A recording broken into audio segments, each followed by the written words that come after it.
친구 글 오스카 와일드. 어느 날 아침 늙은 물지가 쥐구멍에서 머리를 쑥 내밀었습니다. 말똥말똥 빛나는 작은 눈에 뻣뻣한 회색 수염이 나있고 꼬리는 인도에서 나는 고무처럼 길고 검었습니다. 새끼 오리들은 노란 카나비아들 떼처럼 떼지어 연못을 헤엄쳐 다니고 있었습니다. 새빨간 다리에 깃털이 새하얀 엄마 오리는 새끼들에게 물속에서 물고 나무 서는 법을 가르치고 있었습니다. 물고 사는 법을 서는 방법을 배워야지 훌륭한 친구들을 사귈 수 있는 법이란다. 엄마 오리는 새끼들에게 계속 제잘거리면서 이따가 어떻게 하는지 직접 시범을 보였습니다. 하지만 새끼 오리들은 엄마의 말에 귀 기울이지 않았습니다. 아직 너무 어렸기 때문에 훌륭한 친구들을 사귄다 해도 어떤 점이 좋은지 알 수 없었거든요. 정말 버르장머리가 없구나. 물에 빠져 죽어 마땅한 녀석들이야. 늙은 물지가 소리쳤습니다. 그럴 리가 있겠어요. 누구나 쳐다름을 떼는 순간이 있는 법인데 부모들은 끈기 있게 기다리지 못하니까 그런 것이죠. 엄마 오리가 말했습니다. 나야 부모가 어떤 생각을 하는지 알 수가 없지. 가정이라는 걸 모르고 살았으니까. 사실 이제까지 결혼이라는 걸 해본 적도 없고 앞으로 할 생각도 없는 몸이거든. 세상에 사랑이라는 것도 나름 값어치가 있지만 우정은 그보다 더 거기야지. 사실 나는 헌신적인 친구들끼리의 우정이야말로 이 세상 무엇보다 더 귀하고 값지다고 생각해. 물지가 대답했습니다. 그렇다면 헌신적인 친구라 어떤 친구라고 생각하시나요? 보드나무 옆에 앉아 대화를 얻던 방울씨가 물었습니다.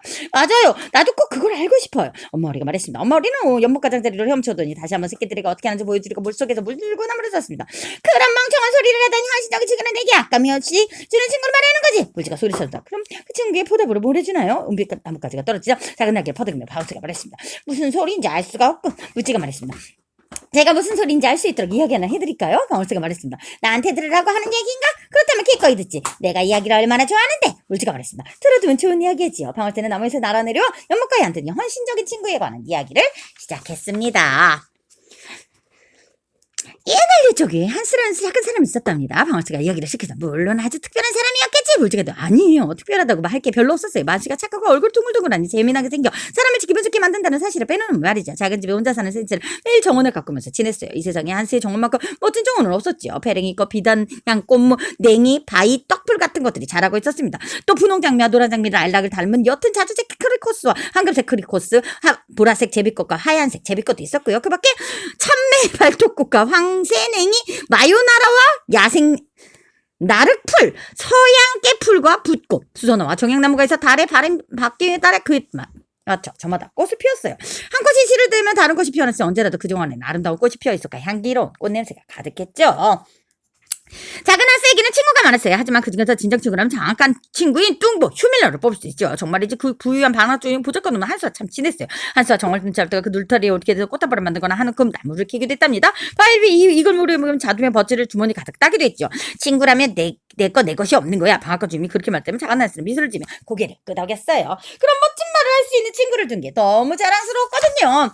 가끔 방앗간 주인의 말을 이상하게 생각하는 동네 사람들도 있어서 방앗간에 가면 밀가루가 수백 포대가 넘게 쌓여있고 젖소 6마리에 털이 북실북실 양도 많았는데 방앗간 주인이 한스에게 뭘 주는 거 한 번도 본 적이 없었으니까. 하지만 한스에게는 이런저런 일을 따져 머리 아프게 지낼 생각이 없었다. 한스는 진정한 친구가 어떻게 서로를 위해주는지 설명하는 방앗간 주인의 이야기를 듣는 일, 그 생각 무엇과도 바꿀 수 없는 즐거움이라고 생각했었거든요. 한스는 정원에서 열심히 일했어요. 봄이 찾아오고 여름이 지나 가을이 되는 동안 한스는 언제나 행복했어요. 그러나 겨울이 찾아오면 시장에 나가 팔 수 있는 곳이나 갈도 없었기 때문에 추위와 배고픔이 시달려야만 했어. 어떤 날은 말라빠진 배와 딱딱한 땅콩 몇 개를 빼고는 아무것도 먹지 못한 채 침대에서 잠들곤 했지요. 겨울이 되면 한수는 제일 외롭답니다. 겨울에는 방앗간 주인이 한수를 찾아오지 않았기 때문이요. 눈이 쌓여 있는 동안에는 한수를 찾아가 봐야 이로울 게 없어. 어려운 일을 겪는 사람은 혼자서 그 일을 견뎌야 하는데 누가 찾아와서 귀찮게 하는 걸 생각해서는 안 되거든. 친구라는 건 그런 거야. 내 생각이 옳다고 봄이 찾아올 때까지 기다려야만 해. 봄이 되면 다시 찾아가야지. 그럼 한수는 큰 광주리에다 인초꽃을 가득 채워주면서 행복해야겠지. 방앗간 주인은 아내에게 그렇게 설명했어요. 다른 사람이 처지를 그렇게 잘 헤아려 주시는 당신 정말 인정하는 분이에요. 진정한 친구가 어떤 것인가에 대해 당신이 하는 얘기를 들으면 얼마나 기분이 좋은지 몰라요. 목사님도 당신처럼 멋지게 얘기하지 못할 거예요. 새끼조가 큰 바지를 끼고 산중집에 설 수 있겠지만 말이에요. 소나무 장작에 타오르는 벽난로 옆 안락에 앉아서 방앗간 주인의 아내가 말했어요. 하지만 한스 아저씨가 우리 집에 왔으면 좋겠어요. 배가 고프다면 나랑 죽도 나눠 먹을 수 있고 내가 키우는 하얀 토끼도 함께 구경할 수 있잖아요. 방앗간 주인의 막내 아들이 말했어요. 그러자 방앗간 주인 소리쳤대. 이 멍청이 같은 녀석아, 너 같은 녀석이 학교에는 뭐하러 다니는지 모르겠다. 도대체 하는 게 하나도 없으니 들어봐라. 만약 한스가 우리 집에 였다 치자. 따뜻한 별나물, 맛있는 음식과 격포들과 가득한 우리 술통을 본다면 당연히 우리 것을 질투하지 않겠냐? 질투심이라는 게 뭐냐? 한 사람이 선한 마음을 망가뜨리는 끔찍한 것이다. 한스의 선한 마음이 망가지는데 내가 두고 볼 수는 없는 일이야. 한스는 내 둘도 없는 친구니까 항상 잘 지켜봐놔야 해. 혹시 나쁜 유혹에 빠지지 않도록 말이야. 그리고 한스가 우리 집에 와보면 밀가루 외상으로 빌려달라고 할 게 말할 게 분명한, 나는 빌려주지 않을 게 분명하다. 밀가루는 밀가루고 친구는 친구지. 밀가루와 친구로 혼동하면 곤란한 거야. 친구라고 밀가루를 빌려줘야만 한다면 친구를 밀가루라고 부르지. 왜? 다르게 부르겠니? 밀고 친구와 밀가루는 서로 다른 것을 뜻하기 때문이지. 모두 이런 걸 모르는 사람은 없어. 정말 말씀을 잘하시네요. 저는 교회에 있는 것처럼 졸음이 오는걸요. 큰 잔에다가 따뜻한 약주를 부으면서 방앗간 주인의 아내가 말했어요. 행동을 잘하는 사람은 많지만 말을 잘하는 사람은 드물단 말이야. 행동을 잘하는 것보다 말을 잘하는 게 훨씬 더 어렵기 때문이지. 그런지 말 잘하는 게 더 훌륭한 일이야. 방앗간 주인은 식탁 건너편에 앉은 어린 아들을 엄한 표정으로 노려봤어요. 막내 아들은 어찌나 부끄러웠던지 얼굴이 빨개진 채 머리를 떨구는 것, 찻잔을 앞에 두고 울기 시작했답니다. 그게 이야기의 끝이야?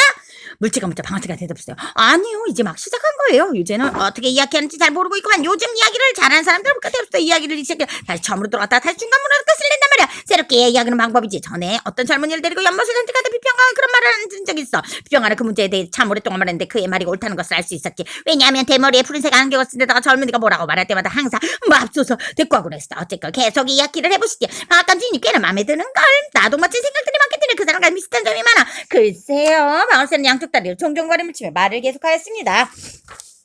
겨울이 지나고 앵초꽃이 피기 치락할 무렵 방앗간 주인 아내에게 한스를 찾아가 봐야겠다고 말했어요. 정말 마음씨가 고우시네요. 그저 덜 사르사른 생각뿐이시구려. 그것을 담은 큰 강쥐를 가져가는 걸 까먹지 마세요. 방앗간 주인 아내가 소리쳤어요. 방앗간 주인은 그 풍부한 날개를 쇠사리로 단단히 묶어놓은 듯 광주를 두고 언덕을 내려갔어요. 한스 잘 지냈는가? 자네도 잘 지냈나? 삽에 몸을 기댄 채 입이 귀에 걸 정도로 활짝 웃으며 한스가 말했어요. 겨울 내내 별일 없었는가? 정말 일이 그렇게 물어봐주니 정말 고맙네. 정말 고마워. 겨울이 어떻게 지낸지 얼마나 힘들었나. 지금도 겁이 날 지경이야. 이제 봄이 찾아왔으니 너무나 기쁘다네. 꼴도 잘 자라고. 한스가 대답했어요. 겨울 내내 자네 생각을 많이 했어. 한스 잘 지낸지 궁금하기도 했고. 고마워. 사실 나 같은 사람이 잊어버렸을까 걱정했는데. 한스 어떻게 그런 생각을 하나. 친구를 기억 못하는 건 사람이 어디 있다가 우정이라는 그처럼 놀라운 일이야. 이 세상은 시처럼 아름다운데 나는 자네가 그걸 까먹었을까봐 걱정이었네. 그건 그렇고 자네 앵초꽃은 정말 볼만하네. 아까지 말했죠. 참 예쁘지. 예쁜 것을 원 없이 가져가 얼마나 다행인지 몰라. 저 꽃을 가져가서 시장님의 딸에게 팔 생각이야. 돈을 받으면 손수레를 사서 돌아올 거야. 손수레를 다시 산다고?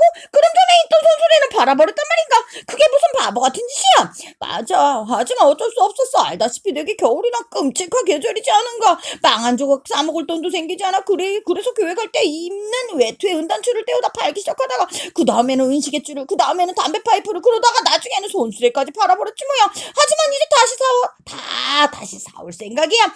한스 내가 자네한테 손수레를 주겠어. 그래 좋은 상태는 아니야. 사실 한쪽은 부서졌고 바시잘도 어딘가 잘못했지만 자네에게 주겠네. 너무 아무 생각 없이 주는 게 아닌가 하는 느낌도 들고 많은 사람들이 자네를 손수레 준다고 해서 나를 바보 중에 바보라고 생각할지도 몰라. 하지만 나는 여느 사람들과 다른 애 아낌없이 주는 것이 말고 진정한 운적이라고 생각하네. 나는 새 손수레를 샀으니 부담스럽게 생각하지 말고 내 손수레를 가져가게. 정말 자네는 친구를 위해서로 무엇 하나 아끼지 않는 거. 손수레는 금방 고칠 수 있다네. 집에 나무판자가 있거든. 재미있게 생긴 둥근 얼굴에 기쁨이 번지며 한수가 말했어요. 나무판자라고? 우리 집 창고 지붕에 꼭 필요한 것이구만. 지붕이 뻥 뚫려 못할지 얼른 막아두지 않으면 보관해둔 밑이 죄다 젖어버릴 지경이거든. 자네 말을 듣니 귀가 번쩍 뜨네. 좋은 일이 하나 생기면 다른 좋은 일이 찾아온다는 말이 틀리진 않네. 내가 자네에게 손수레를 주기로 했으니까 나무판자 얻는 일은 일어나는 거겠지. 나무판자 따위에 비하면 손수레가 훨씬 더 비싼 것이지 해도 진정한 층은 그런 걸 따지지 않는 법이지. 얼른 나무판자나 가져오게나. 당장이라도 창고를 고쳐야겠어. 방앗간 주인이 말했어요. 그러지. 산수는 광으로 달리고 나무판자를 끌고 나왔어요. 생각보다 크지는 않고 이렇게 작아서요. 우리 집 창고에 고치고 나면 산수를 고칠 게 없겠는 걸. 원래 작은 나무판자였으니 내 잘못은 아니지. 그리고 손수레를 줬으니 나 자네도 그게 내 보답으로 꽃을 좀 주겠나? 광주를 가져왔으니 주저하지 말고 가득 채워주게나. 나무판자를 살펴보면 방앗간 주인이 말했어요. 가득 채워달라고? 한수가 좀 슬픈 듯이 말했어요. 큰 광주리였기 때문에 거기 꽃을 가득 채우다가는 시장에 나가 팔 꽃이 남아있지 않을 것 같았거든요. 그렇다면 은다줄을 다시 살 수 없었으니까.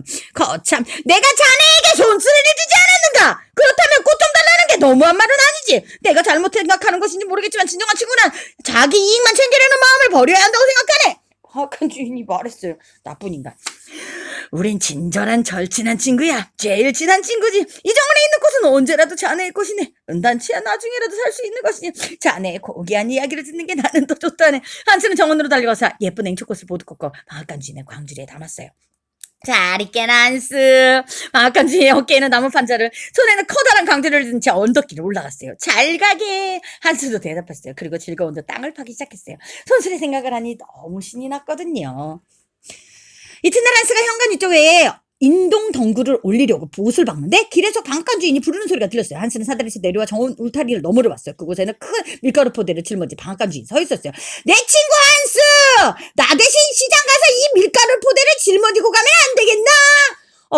미안하지만 오늘은 너무 할 일이 많아서 말이야. 덩굴이 잘 자랄 수 있도록 못을 박아야 하거든. 또 꽃에 물도 주고 풀밭도 다듬어야만 해. 아유 저런, 나는 자네에게 손수레도 주기로 했는데 냉정하게 거절하다니 친구답지 않다는 생각이 드는군.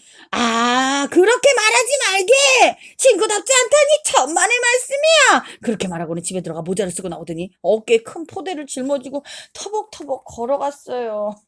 무더운 날이었고 길에는 먼지가 뽀얗게 일었어요. 아직 6번 이정표도 지나가지 않다 한스는 벌써 지치기 시작해 지금은 걸음을 멈추고 실을 수밖에 없었죠. 하지만 다시 sức기에 힘을 내 마침내 시장에 도착했어요. 시장에서 잠시 기다렸던 한스는 밀가루 한 포대를 아주 좋은 값에 팔았답니다. 그걸로 박사 바로 한스는 집으로 돌아가기 시작했어요. 너무 늦게 출발하면 집으로 돌아갔다 도둑이라도 만날까봐 겁이 났던 것이죠. 정말 힘든 하루였어. 하지만 내 절친한 친구의 밀러의 부탁을 거절하지 않은 건 참 다행이야. 더구나 내게 손수레 주신다고 한 친구의 부탁이었잖아. 침대에 쓰러지기 직전에 한스는 그렇게 중얼거렸어요.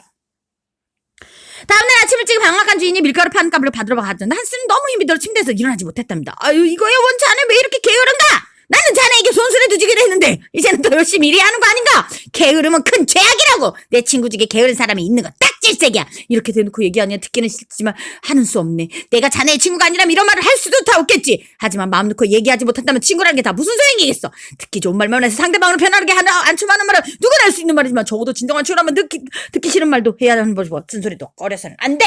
사실 진정한 친구라면 그게 다 도움된다는 것을 알겠지? 정말 미안하네. 하지만 어찌나 몸이 피곤하더니 조금만 더 잠대에 있으면서 새들이 지저귀는 소리를 들으려고 했던 것뿐이야. 아침 새 소리를 들으면 내가 일을 더 잘한다는 거 자네도 알지 않는가? 두 눈을 비비고 잠잘 때 쓰는 모자를 벗으며 한스가 말했어요. 듣던 좀 반가운 소리네. 빨리 옷을 차려입고 나와. 함께 방앗간으로 가서 창고에 지붕을 고치자고. 한스의 등을 두들기며 방앗간 주인이 말했어요. 한스는 이틀 동안이나 꽃을 물을 주지 못했기 때문에 걱정이 돼서 얼른 정원으로 가서 일하고 싶었답니다. 하지만 방앗간 주인의 부탁을 거절하고 싶지 않았거든요. 방앗간 주인은 절친한 친구였으니까 내가 바쁘다고 말하면 자네는 나더러 친구답지 않다고 하겠지? 한스는 풀이 주고 머물고 물어봤어요. 저런 나는 자네한테 손수레를 주기도 했는데 그 정도 부탁이 대단한 거라고는 생각하지 못했어. 그렇지만 괜찮아. 자네가 바쁘다면 나 혼자 일하는 수밖에 없지. 그런 얘기가 아니네. 한스는 침대에서 일어나 옷을 차려입고 창고로 갔지요. 그리고 해가 떨어질 때까지 하루 종일 창고에서 일했어요. 해질녘에 방앗간 주인이 찾아와 한스가 잘하고 있는지 살펴봤어요. 지붕에는 구멍은 나고 저는 쓱 기분이 좋은데 방앗간 주인이 물었어요. 다 고쳤네. 하다리에서 내려오면서 한스가 말했어요. 좋아. 다른 사람을 위해 일하는 것만큼 기쁜 일은 없다네. 방앗간 주인이 말했죠. 자네한테 그런 얘기를 들을 때마다 내가 얼마나 영광스러운지 모르겠어. 정말 대단한 영광이야. 나는 자네처럼 그런 훌륭한 생각을 영원히 하지 못할 거야. 주저앉아 이마에 맺힌 땀을 닦으며 한스가 대답했어요. 한스, 자네도 나처럼 훌륭한 생각을 할 수 있을 거야. 그렇다면 더 많은 아픔을 겪어야만 할 걸세. 지금의 자네는 그저 참된 운적이 무엇인지 배우는 중이지 그 이치를 깨닫자면 시간이 좀 걸릴 거야. 정말 시간이 지나면 나도 깨칠 수 있을 거라고 생각하나? 걱정할 필요 없어. 지금은 지붕을 다 고쳤으니까 집으로 돌아가 편히 쉬는 게 우선이네. 내일은 우리 양들을 몰고 산에 올라갔으면 하니까. 방앗간 주인은 말했어요. 한수는 한마디 대꾸도 하지 못했답니다. 이튿날 아침 일찍 방앗간 주인은 양들을 몰고 한스의 작은 집으로 돌아왔고 한스는 양들을 몰고 산으로 올라갔어요. 산에 갔다가 돌아오니 하루가 지났습니다. 어찌나 피곤했는지 한스는 금방 의자에 앉은 채 잠이 들었고 다음날 한낮이 될 때까지 잠에서 깨어나지 못했습니다. 나는 내 정원에서 일할 때가 제일 즐거워. 한스는 혼자 중얼거리는데 바로 일하러 나갔답니다. 한스는 자기 꽃들만 돌볼 수 없었어요. 친구인 방앗간 주인이 와서는 오래 걸리는 심부름을 부탁한다거나 일을 시키려고 방앗간으로 데려가곤 했으니까 한스는 때로는 마음이 너무나 괴로웠어요. 꽃들이 자신들이 있다는 사실을 한스가 잃어버렸다고 생각하면 어떡하나 걱정스럽기 때문이야. 하지만 방앗간 주인은 자신의 가장 소중한 친구는 사실을 떠올리면서 마음을 달랬답니다. 그 친구는 내게 손수레까지 주기로 했어. 정말 아낌없이 베푸는 친구야. 한스는 그렇게 혼잣말을 하곤 했어요. 한스는 방앗간 주인을 위해 늘 일했고 방앗간 주인은 우정에 관한 아름다운 이야기를 들려주었어요. 한스는 그 말을 공책에 받아줬고는 저녁이면 다시 읽어보곤 했죠. 한스는 뭐든지 열심히 배우는 사람이었으니까요. 그러던 어느 날 저녁 한스가 난로 옆에 앉아있는데 누군가 집 문을 두드리는 소리가 났어요. 집 주위를 폭풍과 엄청나게 몰아쳤기 때문에 처음에는 바람에 문에 부딪히는 소리인 줄 알았답니다. 그러나 다시 문을 두드리는 소리가 들려왔고 세 번째는 더 큰 소리가 들렸어요. 갈 곳을 잃은 나그네니까 한스는 문으로 달려갔어요. 문 밖에는 한 손에는 등불을 한 손에는 큰 지팡이를 든 방앗간 주인이 서 있었어요. 내 친구 한스, 끔찍한 일이 생겼어. 막내 아들이 사라지면서 떨어졌다네. 얼른 의사를 불러야 되는데 갈 길을 물고 날씨는 끔찍한 날이. 근데 갑자기 자네가 생각났네. 내 대신에 자네가 의사를 불러오는 게 더 나을 것 같다. 자네 알다시피 나는 자네에게 손수레도 주기로 했는데 자네도 내 부탁을 들어준다면 서로 공평하지 얼른 대답했어요. 물론이지 그런 일을 할 사람으로 나를 떠올린 것만 해도 나에겐 영광이네. 당장 출발하게. 대신 등불을 좀 빌려주게나. 앞뒤를 분갈을 수 없을 정도로 감당해서 도락에 빠질까봐 걱정이나. 그러자 방학과 주인 정색하는 말. 미안하지만 산지 얼마 안 된 등불이라서 만약 무슨 일이라도 생겨난다면 손해가 너무 크단 말이야. 그런가? 그렇다면 괜찮네. 등불이 없어도 갈 수 있을 것 같아. 한스는 큰 가죽옷을 꺼내입고 자줏빛 모자를 쓴 뒤 목에 목도리를 감고 길을 나섰답니다. 정말 엄청난 폭풍우였어요. 주변은 체육처럼 캄캄하며 아무것도 보이지 않았고 바람이 세차게 불어서 가만히 서 있을 수도 없었어요. 하지만 한스는 용감하게 3시간을 쉬지 않고 걸어 의사집에 도착해 문을 두드렸어요. 누구신가? 침실 창문 밖으로 얼굴을 내밀고 의사가 말했어요. 한스입니다. 의사 선생님. 무슨 일이지? 방앗간 주인의 막내 아들이 사다리 내서 떨어져 다쳤다고 얼른 선생님을 모셔러 오고 있습니다. 알았어. 의사는 말과 장화와 등불을 준비하라고 이른 뒤 아래층으로 내려와 방앗간이 있는 방향을 향해 말을 타고 달렸죠. 한스는 의사가 간 방향으로 힘차게 뛰어갔답니다. 폭풍은 점점 더 몰아치기 시작했어요. 한스는 자기가 어디로 가고 있는지 알 수도 없었고 말처럼 빨리 달릴 수도 없었어요. 한스는 길을 잃고 황야를 헤매게 됐습니다. 깊은 웅덩이가 많아 너무 위험한 곳이었는데 한스는 그만 울릉덩이에 빠져 죽고 말았죠. 이튿날 염소치기 분웅덩이에 둥둥 떠있는 한스의 실체를 발견해 한스의 집으로 옮겼어요. 동네 사람들은 한스를 좋아했기 때문에 모두 장례식에 참석했어요. 방앗간 주인은 상주가 되었지요. 내가 한스와 제일 친한 친구였으니까 제일 좋은 자리를 맡아도 잘못된 일은 아니겠죠? 검은 상복을 입은 방앗간 주인 장례식 인열에서 갑장을 쳤어요. 방앗간 주인은 가끔 큰 손수건을 꺼내 두 눈을 닦았습니다. 한스의 죽음은 우리 모두에게 묻은 큰 손실입니다. 장례식이 끝나자 대장장이가 말했어요. 다들 주막에 편안히 앉아 쓴술과 달콤한 케이크를 먹었죠. 어떻게 따지든 내게는 너무 큰 손실이죠. 한스에게 내 손수레를 준 거나 다름없는데 이제는 손수레를 어떻게 해야 될지 모르겠어요. 집에 있을 때면 그 손수레가 얼마나 찌적거리는지 몰라요. 망가질 대로 망가졌으니 값을 쳐줄 사람도 없고 팔아치울 수도 없어요. 이럴 바에는 다시는 누군가에게 뭔가를 아낌없이 주는 일 따위는 하지 않을 작정입니다. 언제나 아낌없이 주는 사람이 고통을 당할 뿐이에요. 방앗간 주인이 말했어요. 그래서 한참 아무런 말이 없자 들쥐가 물었습니다. 그래서 이야기가 끝이 났어요. 방울새가 말했어요. 그래서 방앗간 주인은 어떻게 되냐고? 그건 저도 모르겠어요. 어떻게 된 건데 할 바 아니죠. 방울새가 대답. 나는 날 때부터 당신이나 조금 더 없었던 모양이구나. 안타깝게도 이 이야기는 교훈이 뭔지 잘 모르시는군요. 방울새가 대답. 뭐라고? 물지간 교훈 말이에요. 그럼 이 이야기에 교훈이 있다고 말하는 거야? 물론이죠. 방울새가 말했습니다.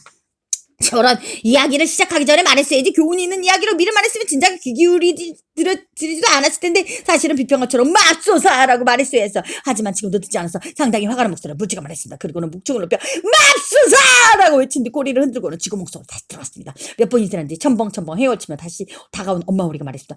저 물지 양반은 어떻게 생각해? 좋은 놈이 상당히 많긴 한데 엄마인 내 입장으로 말해. 저 고집부터 노총각을 볼 때면 눈물이 솟구친단 말이야.